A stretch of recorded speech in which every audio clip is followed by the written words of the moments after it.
12 miles off the coast of Ponte Vedra, there's a barge dumping trash in the ocean. Some people, when they first see it, don't have a clue. I mean, that's what it appears. It looks like we're just throwing waste material offshore. Kind of the plan of the day. Joe Kistel runs Think It, Sink It, Reef It, a Jacksonville-based group that turns waste, like metal and concrete, into artificial reefs.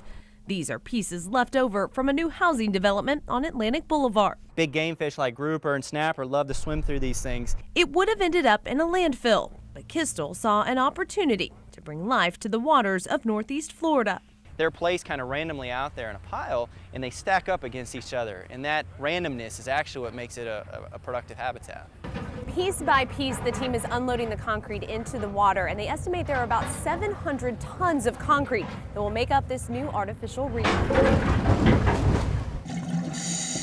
When it settles 72 feet below the surface, it will become one of hundreds of artificial reefs off Flagler, Duval, and St. Johns counties, home to a variety of sea life that will help repopulate the waters. When we put a structure out there, it's just like putting a castle in a fish aquarium. Ed Kolikoskis says the local effort to build artificial reefs began in the 1960s, a way to attract fishermen to Northeast Florida's otherwise scarce sandy bottom. Where's that fish go? Boom, right to the castle. Basically the same thing. Since then, marine scientists from around the world have come here, studying the effort and effects the materials have on sea life. There's not asphalt on it, there's no grease, there's no oil, the rebar's cut clean.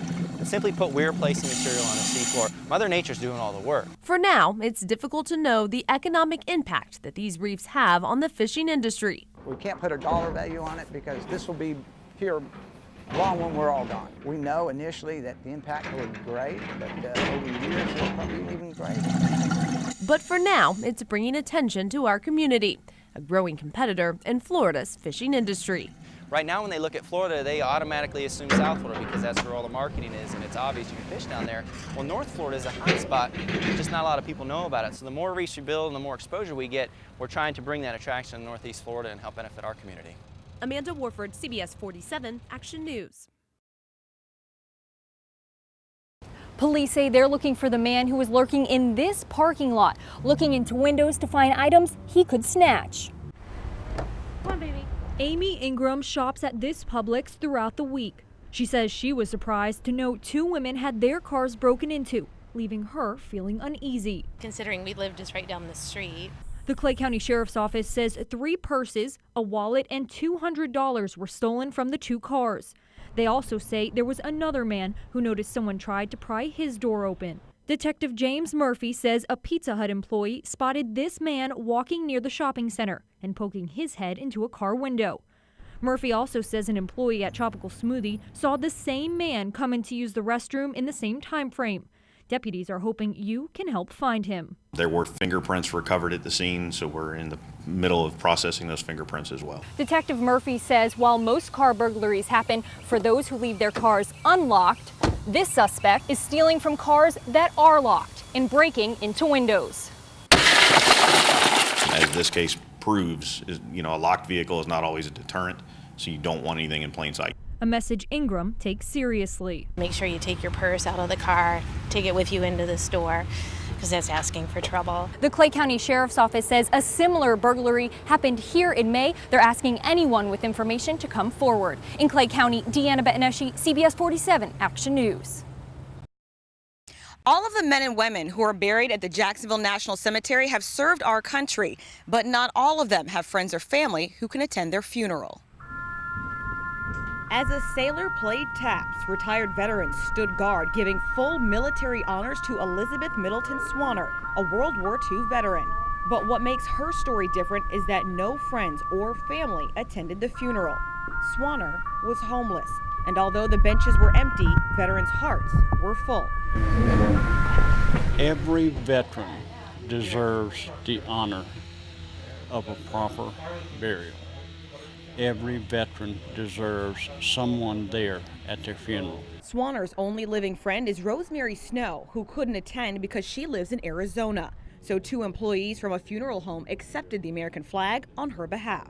It was really a privilege, having been a veteran and a Navy person myself. It was nice to be able to extend care to a fellow service member. As sailors folded the flag, the cemetery will fold Swanner's legacy into its history, saying she may have been homeless, but now she's found her permanent home. Our country's free because of these individuals, and they all deserve the honor and the dignity of joining all of their hero friends at any national cemetery nationwide, including Jacksonville. Elizabeth Swanner isn't alone. The Jacksonville National Cemetery says they bury an average of 60 homeless veterans a year. Reporting on the north side, Romney Smith, CBS 47, Action News Jax. They were once forgotten. Private John Glass. The cremains of military vets that sat on shelves unclaimed in a local funeral home for years are finally being laid to rest. These people that they are helping, they can't thank them. It's just not possible. So I'd like to thank, the Missing in America Project on behalf of those people. These forgotten heroes are some of the same service members I told you about nearly 2 years ago in an Action News investigation. Thousands of dead servicemen and women, many left in undignified conditions because family members never claimed them. The Missing in America Project is working hard to give these vets the honorable tributes they deserve. Our goal here in Florida is to work every funeral home in the state of Florida and locate every veteran, spouse, or dependent. Jacksonville National Cemetery is the sanctuary for some of America's heroes who are forgotten no more. The American Legion is about veterans helping other veterans, and this is the ultimate that we can do for our veterans.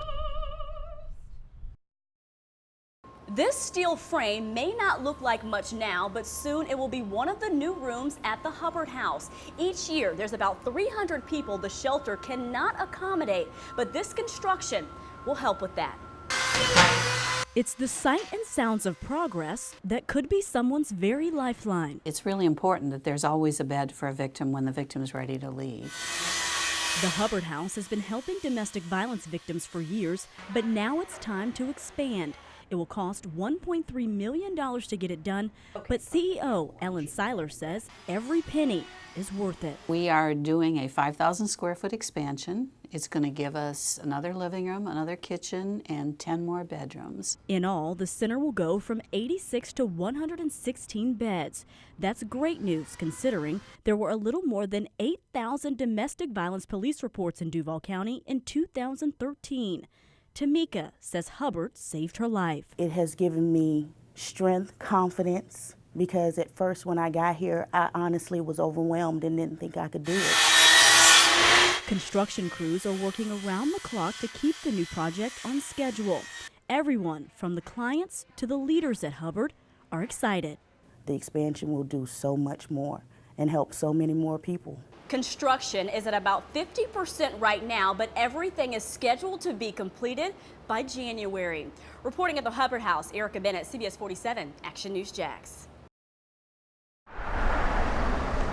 3 days and counting since school leaders acknowledged bats had taken up residence at Abbotts Park Elementary. Parents say the school notified them of the issue, but they haven't heard much else. It's kind of scary because my daughter go there, and I don't want nothing else to happen to her or any other students there.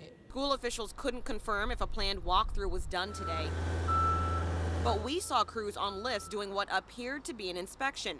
We also spotted a Pure Air van at the school, but when we called, they didn't tell us what they were doing there.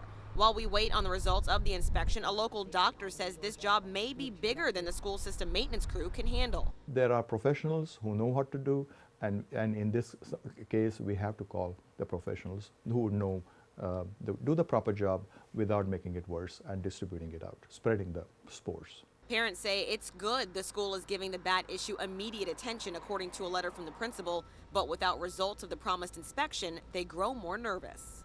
They probably need to shut down the school, but they need to send the kids to another school so they could be safe and the bats won't bite them or nothing happen to the kids.